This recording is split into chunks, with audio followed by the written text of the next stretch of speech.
श्री सरस्वती नमः।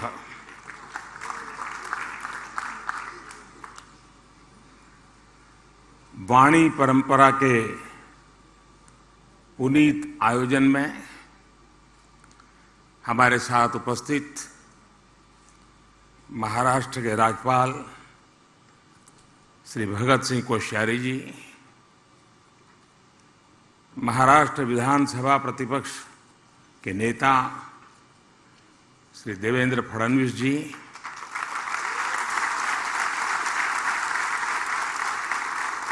महाराष्ट्र सरकार में मंत्री श्री सुभाष देसाई जी, आदरणीय उषा जी, आशा जी, आदिनाथ मंगेशकर जी,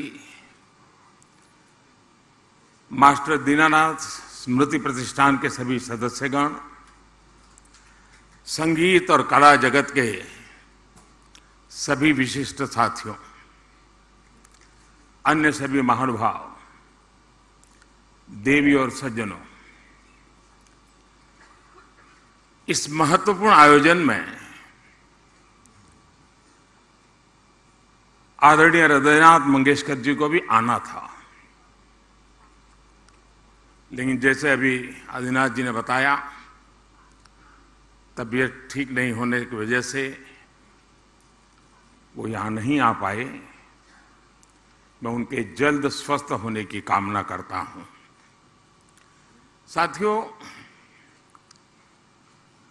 मैं अपने आप को बहुत उपयुक्त यहाँ नहीं अनुभव कर रहा हूँ, क्योंकि संगीत जैसे गहन विषय का जानकार तो मैं बिल्कुल नहीं हूँ,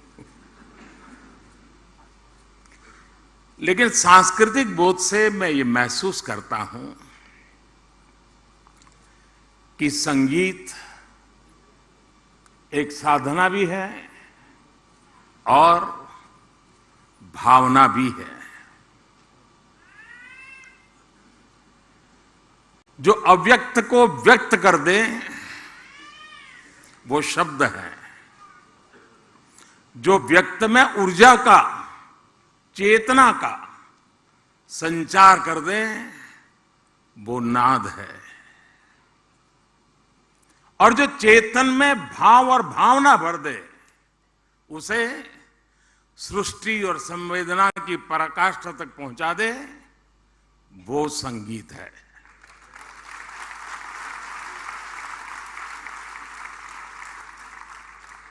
आप निष्पृह बैठे हो, लेकिन संगीत का एक स्वर आपकी आंखों से आंसू की धारा बहा देता है। ये सामर्थ्य होता है। लेकिन संगीत का स्वर आपको वैराग्य का बोध करा सकता है। संगीत से आप में विरस भरता है। संगीत मातृत्व और ममता की अनुभूति करवा सकता है। संगीत आपको राष्ट्रभक्ति और कर्तव्य बोध के शिखर पर पहुंचा सकता है। हम सब सौभाग्यशाली हैं कि हमने संगीत की इस सामर्थ्य को, इस शक्ति को लता दीदी के रूप में साक्षात देखा है। हमें अपनी आंखों से उनके दर्शन करने का सौभाग्य मिला है, और मंगेशकर परिवार पीढ़ी दर पीढ़ी इस यज्ञ में अपनी आहुति देता रहा है। और मेरे के लिए तो यह अनुभव और भी कहीं बढ़कर रहा है। अभी कुछ सुर्खियां हरीश जी ने बता दी, लेकिन मैं सोच रहा था कि दीदी से मेरा नाता कब से कितना पुराना। तो दूर जाते जाते याद आ रहा था कि शायद 4 साढ़े 4 दशक हुए होंगे, सुधीर फड़के जी ने मुझे परिचय करवाया था।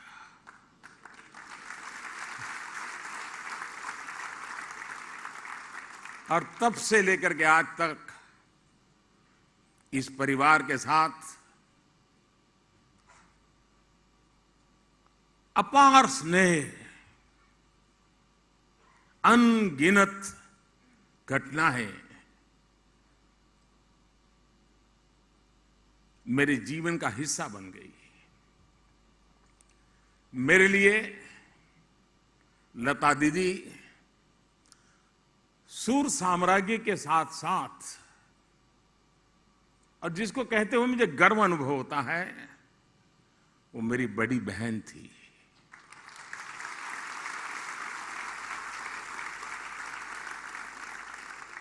पीढ़ियों को प्रेम और भावना का उपहार देने वाली लता दीदी,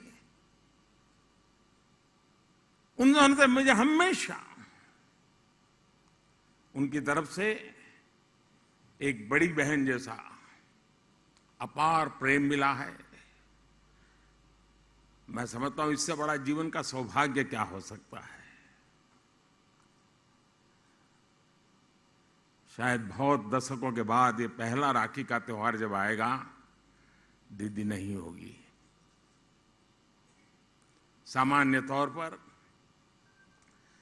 किसी सम्मान समारोह में जाने का, और जब अभी हरीश जी भी बता रहे थे,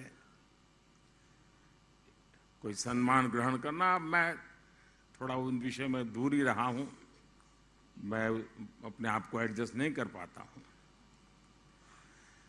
लेकिन पुरस्कार जब लता दीदी जैसी बड़ी बहन के नाम से हो, तो ये मेरे लिए उनके अपनत्व और मंगेशकर परिवार का मुझ पर जो हक है, उसके कारण मेरा यहां आना एक प्रकार से मेरा दायित्व बन जाता है।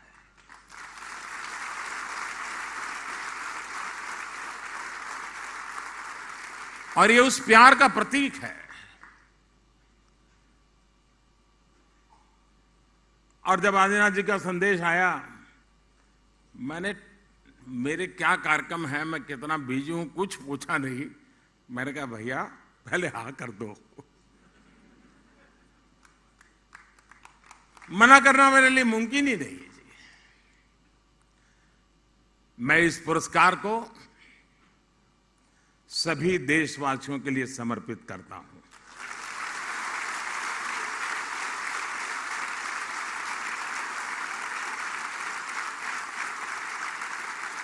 जिस तरह लता दीदी जन जन की थी, उसी तरह उनके नाम से मुझे दिया गया है पुरस्कार भी जन जन का है। लता दीदी से अक्सर मेरी बातचीत होती रहती थी। वो खुद से भी अपने संदेश और आशीर्वाद भेजती रहती थी। उनकी एक बात शायद हम सबको काम आ सकती है, जिसे मैं भूल नहीं सकता हूं। मैं उनको बहुत आदर करता था, लेकिन वो क्या कहती थी? वो हमेशा कहती थी, मनुष्य अपनी उम्र से नहीं, अपने कार्य से बड़ा होता है। जो देश के लिए जितना करे, वो उतना ही बड़ा है। सफलता के शिखर पर ऐसी सोच से व्यक्ति की महानता, उसका हमें एहसास होता है। लता दीदी उम्र से भी बड़ी थी और कर्म से भी बड़ी थी। हम सभी ने जितना समय लता दीदी के साथ गुजारा है, हम सब जानते हैं कि वो सरलता की प्रतिमूर्ति थी। लता दीदी ने संगीत में वो स्थान हासिल किया कि लोग उन्हें मां सरस्वती का प्रतिरूप मानते थे। उनकी आवाज ने करीब 80 सालों तक संगीत जगत पर अपनी छाप छोड़ी थी।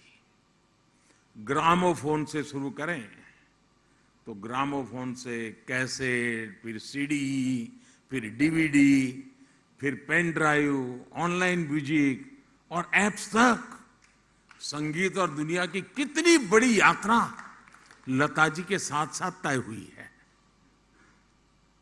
सिनेमा की 4-5 पीढ़ियों को उन्होंने अपनी आवाज दी। भारत रत्न जैसा सर्वोच्च सम्मान उन्हें देश ने दिया और देश गौरवान्वित हुआ। पूरा विश्व उन्हें सुर साम्राज्ञी मानता था, लेकिन वो खुद को सुरों की साम्राज्ञी नहीं बल्कि साधिका मानती थी। और ये हमने कितने ही लोगों से सुना है कि वो जब भी किसी गाने की रिकॉर्डिंग के लिए जाती थी तो चप्पलें बाहर उतार देती थी। संगीत की साधना और ईश्वर की साधना उनके लिए एक ही था। साथियों, आदि शंकर के अद्वैत के सिद्धांत को हम लोग सुनने समझने की कोशिश करें तो कभी कभी उलझन में भी पड़ जाते हैं। लेकिन मैं जब आदि शंकर के अद्वैत के सिद्धांत की तरफ सोचने की कोशिश करता हूं तो अगर उसको सरल शब्दों में मुझे कहना है, उस अद्वैत के सिद्धांत को, ईश्वर का उच्चारण भी स्वर के बिना अधूरा है।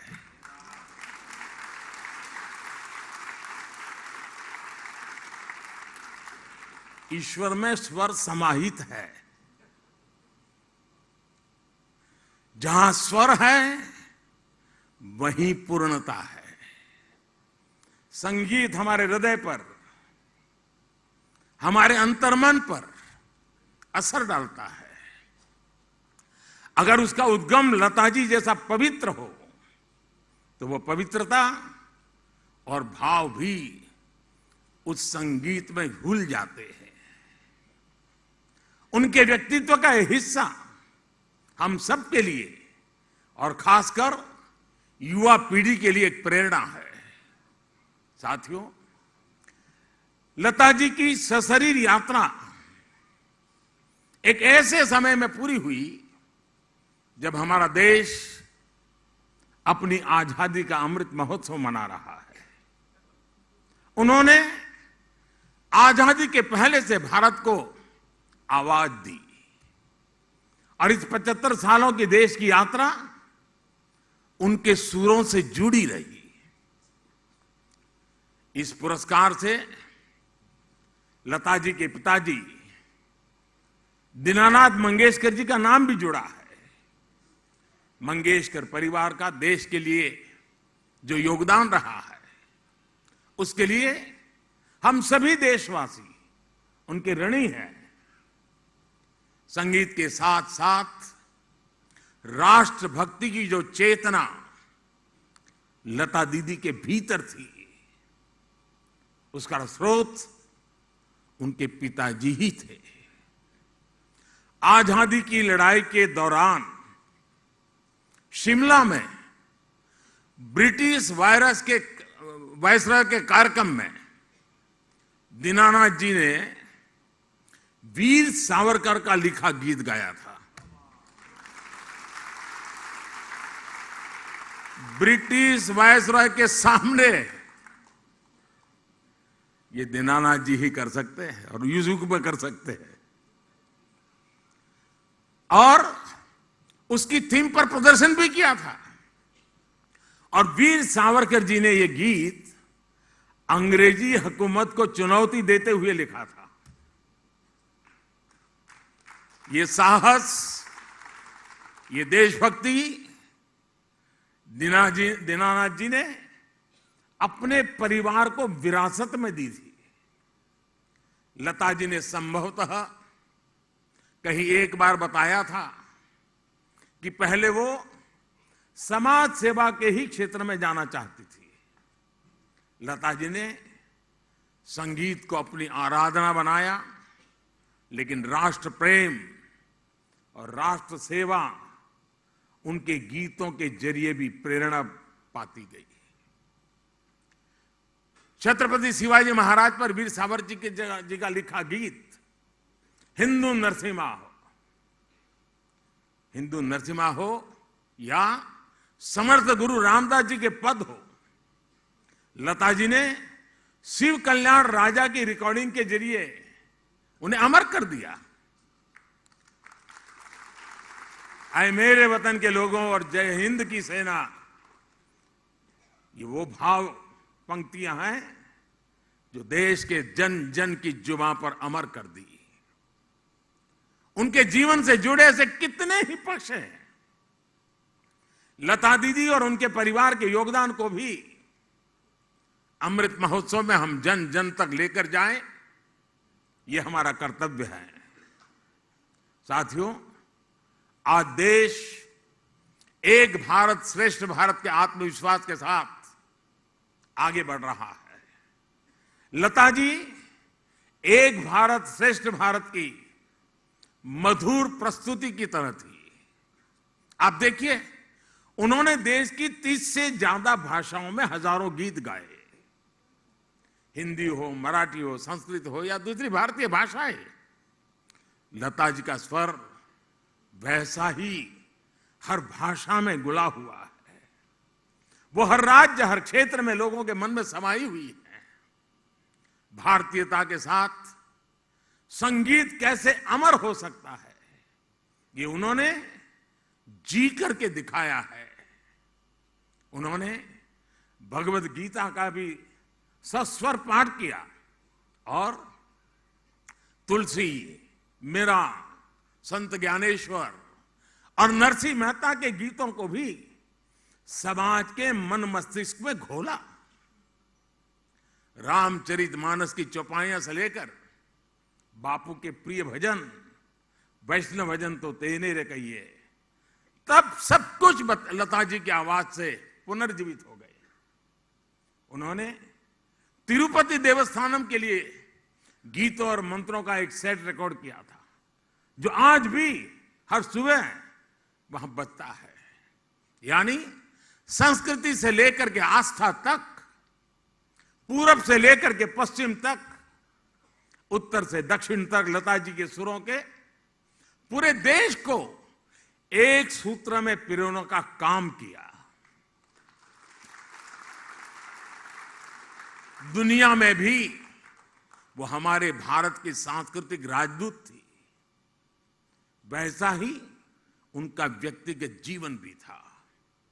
पुणे में उन्होंने अपनी कमाई और मित्रों के सहयोग से मास्टर दीनानाथ मंगेशकर हॉस्पिटल बनवाया, जो आज भी गरीबों की सेवा कर रहा है।